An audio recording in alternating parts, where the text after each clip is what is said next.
Welcome to the Real View podcast, where Ohio Realtors connect you to innovators and influencers, keeping you with the real view of real estate.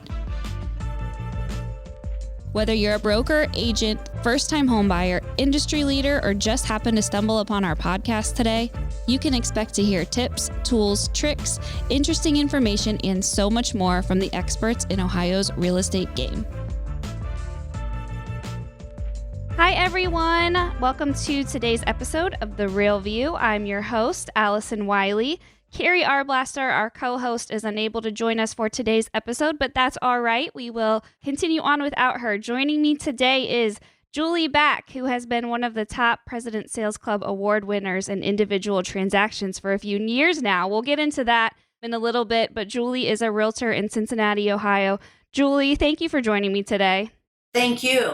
I appreciate this opportunity. I'm Julie Back, a real estate agent with Sibcy Cline Realtors for the past 26 years in Cincinnati, Ohio. I love my job and working with people. Throughout the years, my sales kept increasing and then they skyrocketed. I have been the top selling agent at Sibcy Cline since 2012, for the city of Cincinnati since 2015, and for the state of Ohio since 2017. I decided to go into real estate because I thought it would be fun. My grandfather was a custom home builder and developed many streets in Hyde Park and Mount Lookout area, which are two of the finest neighborhoods in Cincinnati. Seeing his passion gave me the idea I wanted to work and love what I do like he did. That's amazing. I love that. I love the family connection. So how cool that you got to learn that from your dad. That's amazing. What is the best view that you've ever seen? So this is our signature question that we ask all of our guests. It's just a way to get to know each other a little bit more. So I'm excited to hear your response. That is a hard question to answer. I have toured and sold so many incredible homes. I love river or water views, and the Cincinnati skyline is beautiful. I have seen some spectacular homes with amazing gardens and pools. But since I love to travel, I must say that the best view I have seen was from South Africa. We traveled the coastline from Port Elizabeth to Cape Town for 3 days. They call this the Garden Route, the most beautiful coastline in the world.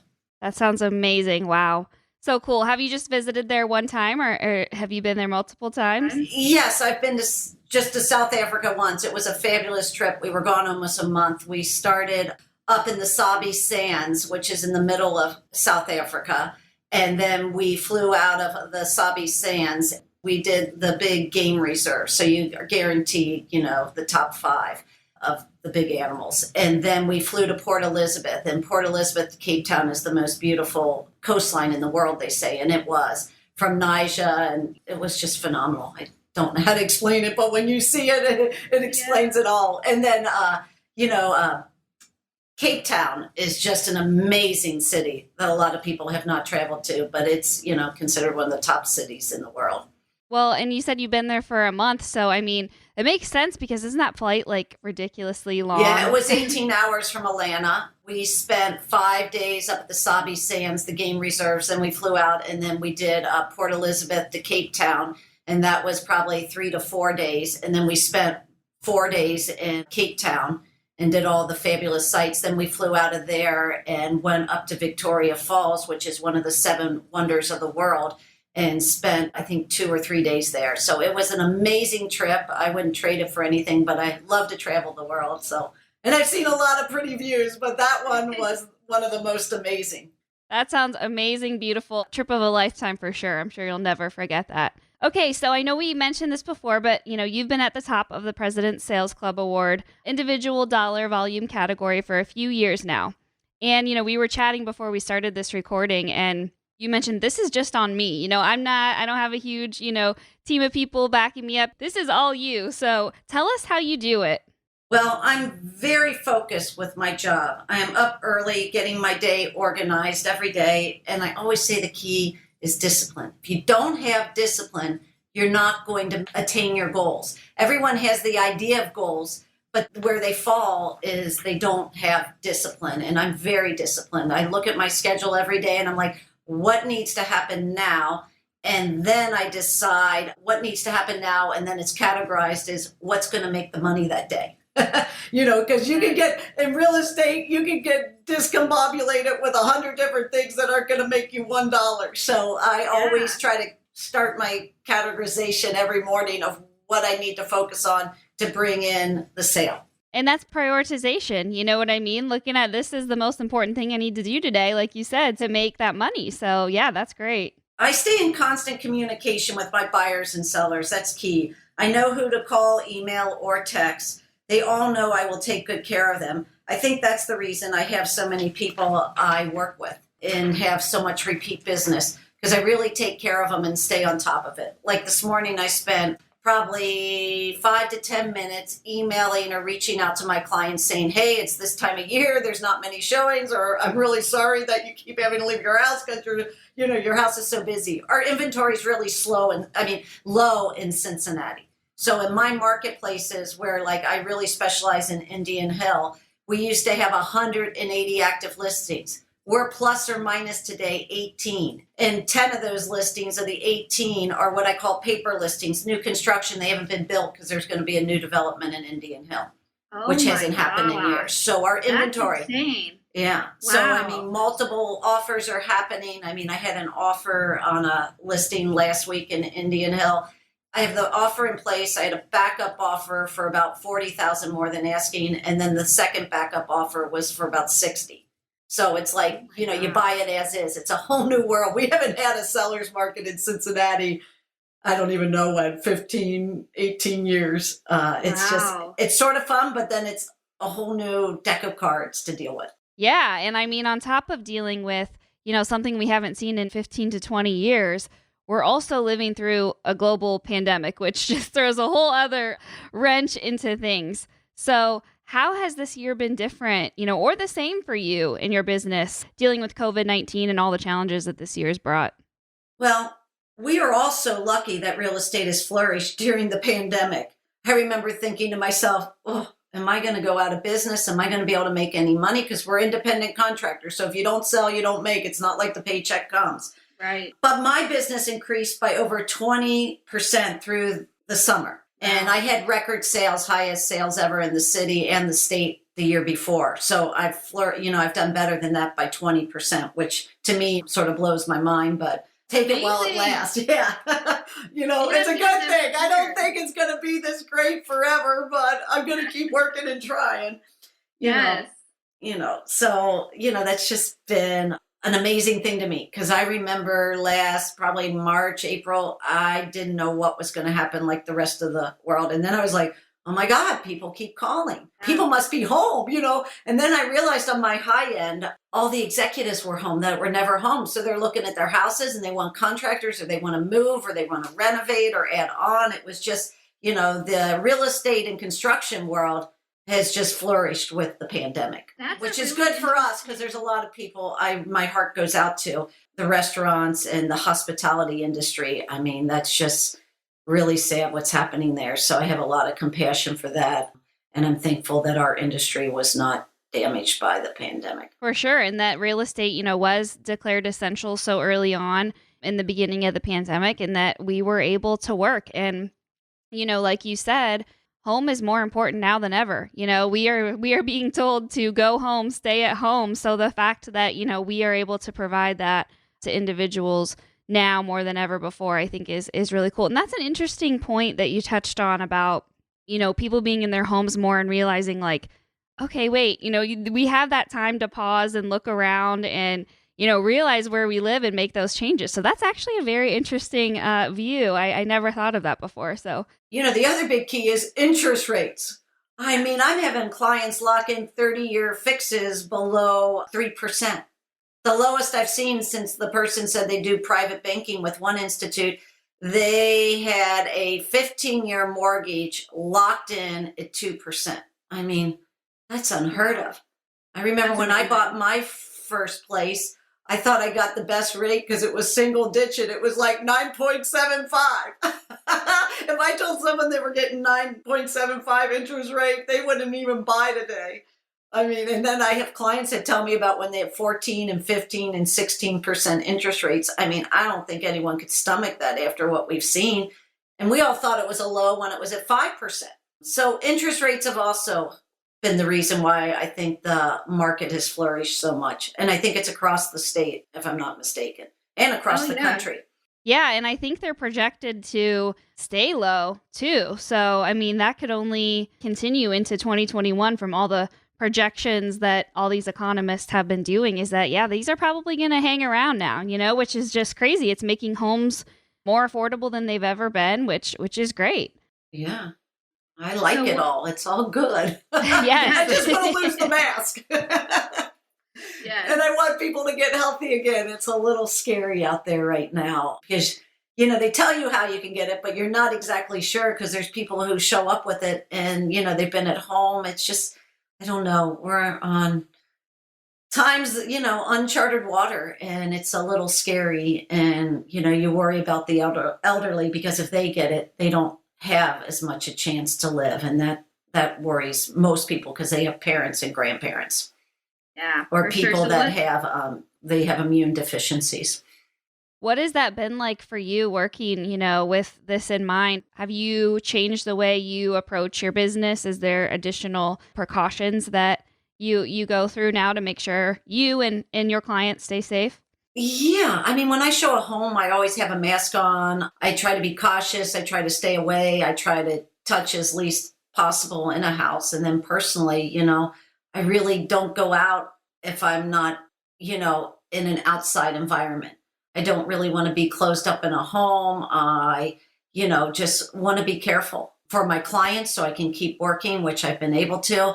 And because, I have a mom that's 83 years old and I really would never live with myself if I gave it to her and she got sick and something happened, like she passed away. That would just be, for me, something not excusable on my behavior. So I'm just trying to be cautious like I think everyone is. Everyone's a little concerned and, holidays aren't the same this year.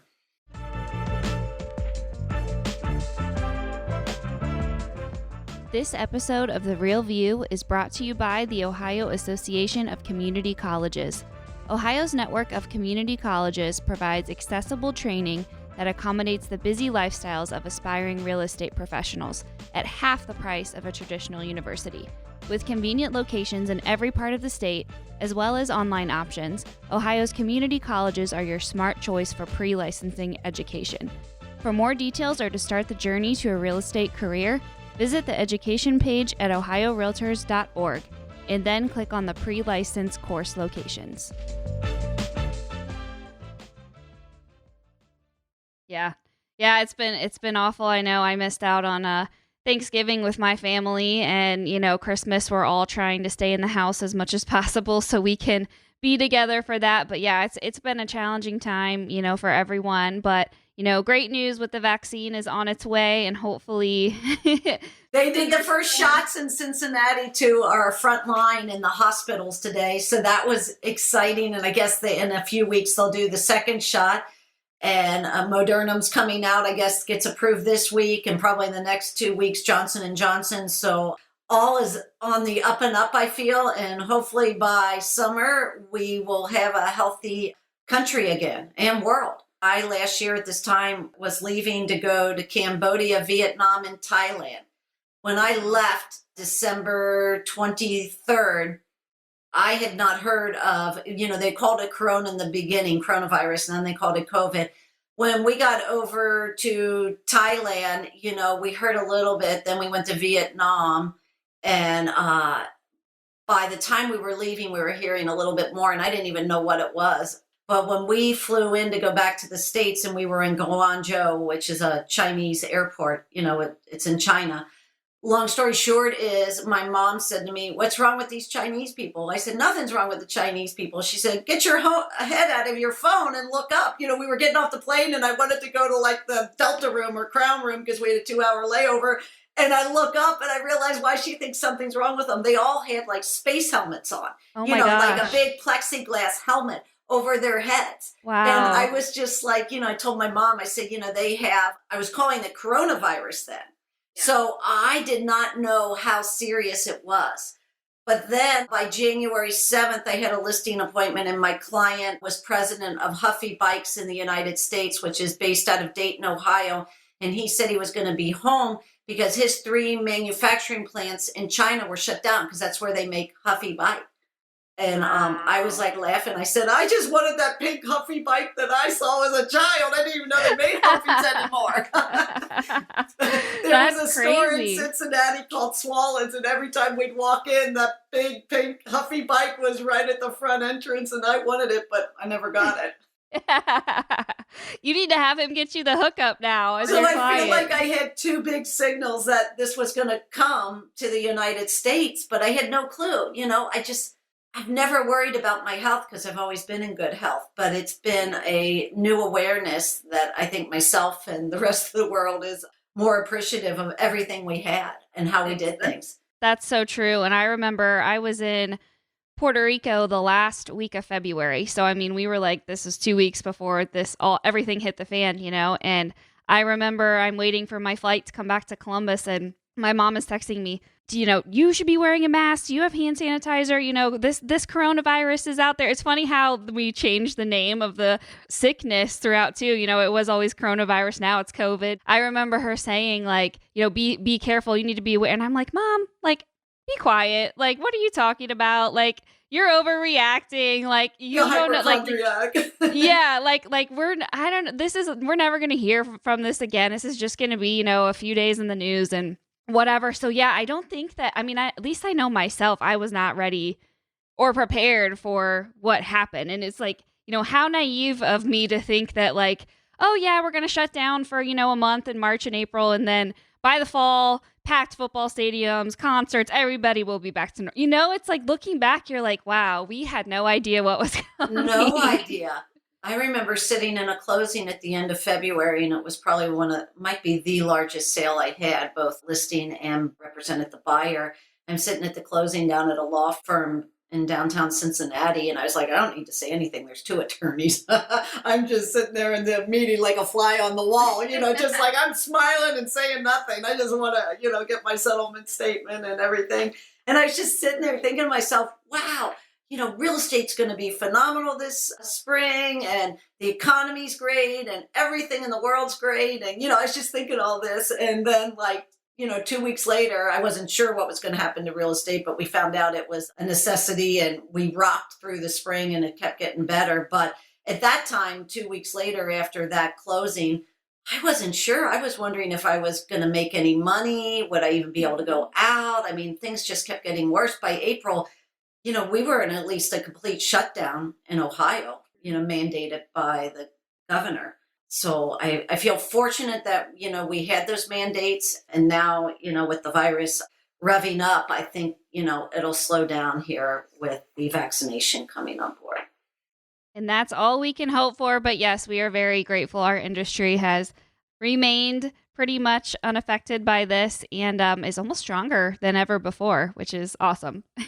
Well, I think too, everything's become so electronic. I do contracts electronically. It'll be interesting to see what happens with businesses down the road. Will they bring everyone back? Do they need all this office space? Is it more efficient this way?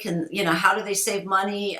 It'll be interesting. This is going to be life-changing across the board for just people personally and big, large corporations, they've been operating and their sales have been good without having people in the office. Yeah, for sure. So did you always do, kind of the virtual video stuff, or was this kind of all new, a whole new world for you once COVID hit? Well, Sibcy Cline's the largest real estate firm in Cincinnati, and their whole basis has always been to stay ahead of the curve on technology. So we had everything in place except one thing, which they actually had in the newspaper today in Cincinnati, is that we could do earnest money electronically. We used to have to deliver the earnest money to the office or get some, encrypted code, have it wired in if someone wasn't in Cincinnati and needed to do earnest money. But now we have a link and a seller can do it. But we were really set up at our company because we're always ahead of the curve. So I'm really fortunate. And it's probably why I've been with them for 26 years. I started with them. I was just a new agent, no family in real estate or anything, just had the idea that I wanted to do it. And I wasn't exactly sure how I was going to do it, but I did it. Looking back, I did it. I don't know exactly how it all happened, but I can say hard work and discipline are the key to anyone's success. If you take anyone in any industry, they usually work extremely hard and have extreme discipline.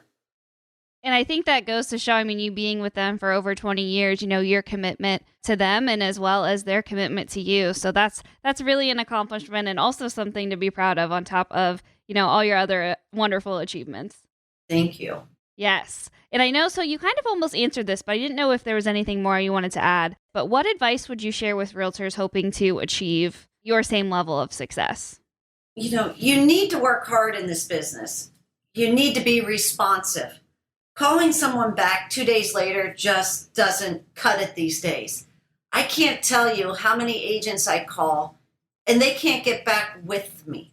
Or they tell me they're going to their kid's soccer game or basketball game or you name it, and they make up all these excuses. And I just think to myself, if their seller or their client knew what they were saying, they wouldn't like it.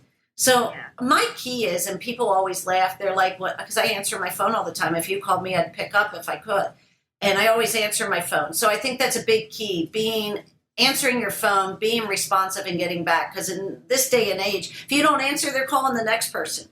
I mean, it's just, real estate's really time sensitive and you have to be on it. I think that's a big key for any new agent, to be on top of it and know your marketplace.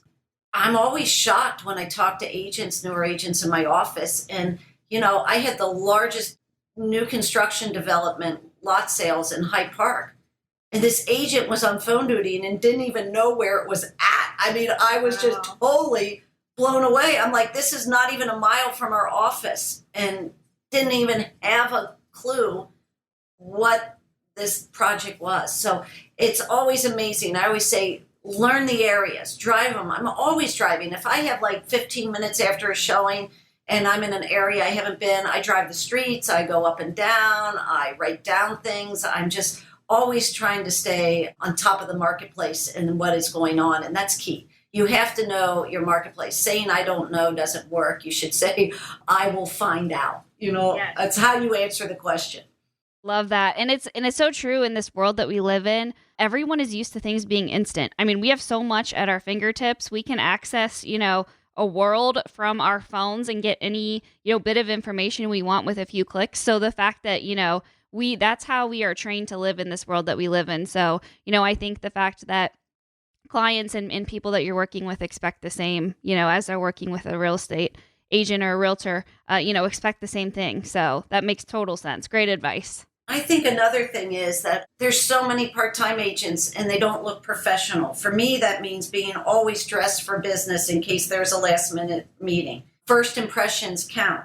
I want people to feel confident with me from the start. I get dressed every day. I always laugh when I think I'm going to have a slow day. I said, just don't shower that day and have your, sweats on. Oh my God, I'm in like such a tailspin because the phone starts ringing when I think I have a full dress day. Or, like I always say, if I put on my blue jeans and go somewhere, I run into someone, are you working? It's like, because I've always been dressed up. I think you need to be professional. I always say, if you go to your attorney, you can wear your t-shirt and sweatpants and everything. But if you go to your attorney and they're sitting there in a t-shirt and blue jeans, you've lost all respect. You expect them to be in a suit and tie. You have to dress the part. Our industry is all about the whole package, which is the appearance, the knowledge, your hard work, and, your work ethic. It's a total package that some people don't deliver.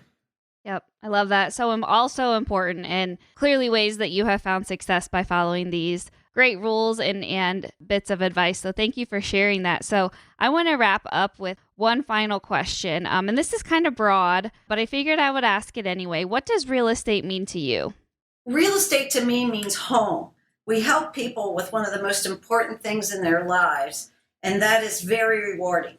Real estate also means family to me. The people at Sibcy Cline are very important to me. They are there with me during good times and bad. They are my friends and cheerleaders. We support and encourage each other every day, and that's really important when you have such a strong team like I do, not only from my clientele, but from my corporate support. When you're with the same company for 26 years, it reaps stability, and people like that. People look at that because, being in my position, I've had every company in town reach out to me and tell me all the good things they're going to give me, but I really strive on loyalty. I have friends from preschool. My whole life is about stability and loyalty to the people who help you get where you get to. And I've surely been fortunate to surround myself with a high quality company and lots of good quality clients and friends. Awesome. Any last words of wisdom or things that you want to share before we wrap it up today? Just keep smiling. We have been so fortunate to be in a business that has flourished this year. We have the best job in the world, and I wouldn't trade it for anything. I'm just so lucky I go to work every day and love what I do. That's awesome. Well, Julie Back, you are the best. I've enjoyed spending time with you here over Zoom and over our virtual recording platform. So thank you so much for being here today and for sharing all your words of wisdom. You are the best, and I look forward to talking to you again, hopefully soon. All right. Thank you. Thank you. Bye-bye. Thank you for listening to The Real View. That wraps up today's episode. You can keep up with the latest on the podcast at ohiorealtors.org/therealview and on Apple or Google Podcasts, Spotify, or wherever you listen. Have questions, comments, or suggestions? We want to hear from you. Email us at podcast@ohiorealtors.org. We'll see you next time.